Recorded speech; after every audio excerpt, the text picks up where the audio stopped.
जगन्नाथ। आम महाप्रभु होउचंती कल्प कल्प धरी पुरी श्रीक्षेत्र रे विराजमान करुचंती। तांकर मूलपीठ होउची पुरी धाम श्रीक्षेत्र।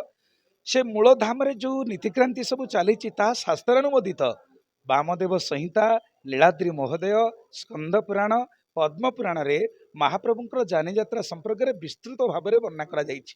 जदि कौन शास्त्र न था आम मन इच्छा जो दिन ना से दिन ठाकुर को स्नान कराते, मन इच्छा जो दिन ना से दिन रथरे बसई बुलाते, किंतु ये तो वेदांत वेद्य प्रतिपादित प्रभु वेदानं सारमिशम सजन परिवृतन ब्रह्मदारु भजेयम। तेणु आम महाप्रभु निज मुहरे निजे राजा इंद्रदमन को कहते, हे राजा मोर जन्मदिन हूँ ज्येष्ठ पूर्णिमा आ मु वर्ष को थे आषाढ़ मास शुक्ल तृतीय मोर जन्मस्थान को जीवी। जहाँ आम मूल पीठे पालन होची ताहा समस्त पीठे प्रायतः पालन होगा कथा, किंतु बड़ दुखर कथा एवं परितापर विषय इस्कन नामक संस्था वर्ल्ड वाइड तार संस्था व्याप्त, किंतु तांको मन इच्छा से मनमानी करी से तांको मन इच्छा महाप्रभुंकर स्नान यात्रा करुचंती, मन इच्छा महाप्रभुंकर रथ यात्रा करुचंती।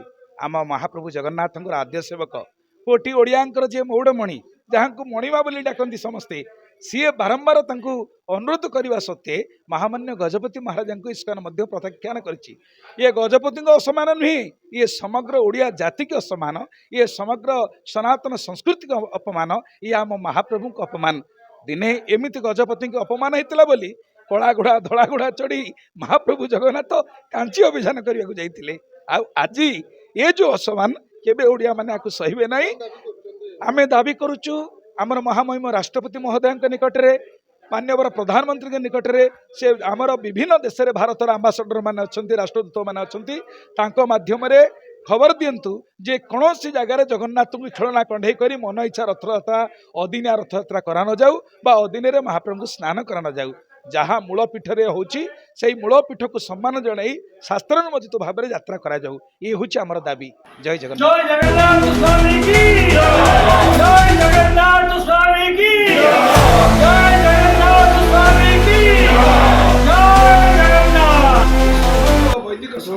जो भली भाव में इस्कन अदिनिया रथ यात्रा विदेश में स्नान यात्रा करी चली जगन्नाथ प्रेमी मान मध्य निश्चिंत बहुत कष्ट देउची, कहीं बारंबार जगन्नाथ को नहीं एभली अपमान देवा बा स्नान यात्रा करवा अदिनिया रथ यात्रा कर शास्त्र विरोधी। कहीं स्कंद पुराण में स्पष्ट भाव में लिखाई आषाढ़ शुक्ल द्वितीय हूँ महाप्रभुंकर रथ यात्रा अनुष्ठित हुए। तेणु निश्चित भाव में मुझे इस्कन जो शास्त्र ज्ञान बा आम सरकार जो भली भाव में दृढ़ पदक्षेप नेउना अत्यधिक दुखदायक घटना आ शास्त्र ज्ञान कम रही इस्कन कहीं निश्चित भाव में स्कंद पुराण जदि पढ़ी था निश्चित भाव में आषाढ़ शुक्ल द्वितीय को ही रथ यात्रा बोली मानी था। तेणु तापर जगन्नाथ प्रेमी माने समस्ते जगतसिंहपुर सुवर्ण बराही क्षेत्र एकाठी होकर आम सरकार उद्देश्य दाबी पत्र जनईचु जे कि इस्कन जो मनमानी बंद होगा दरकार, अदिनिया रथ यात्रा स्नान यात्रा बंद होगा दरकार।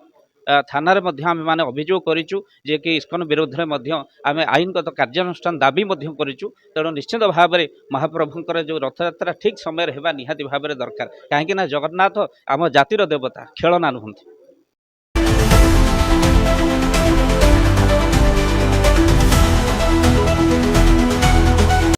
आज्ञा मो अध्यापक भगवान दास जगन्नाथ जड़े साधारण भक्तटी, किंतु जगन्नाथ कि जो मनमानी इस्कन कर चली मो मर्माहत एवं समस्त जगन्नाथ प्रेमी मर्माहत इस्कन जो मनमानी ये मनमानी कि आम के ग्रहण करूँ नहीं। से आम ये अदिनिया रथ यात्रा बंद करने बारंबार गजपति महाराज नवेदन को से प्रत्याख्यान कर शेष में से जो गत 4 तारीख दिन गजपति महाराज को चिठी लिखते सी मना करदेला जे मु आलोचना को जीवी नहीं और रथयात्रा कर अदिनिया रथयात्रा कर निवृत्त हेबी नहीं। यह आमको बहुत घोर दारुण दुख देती। आम प्रतिज्ञाबद्ध आज यही माटी आरंभ हम ये जो अहंकार चूर्ण करने जो इस्कन जो अहंकार से अहंकार को चूर्ण करने यही माटी आंदोलन आरंभ हम।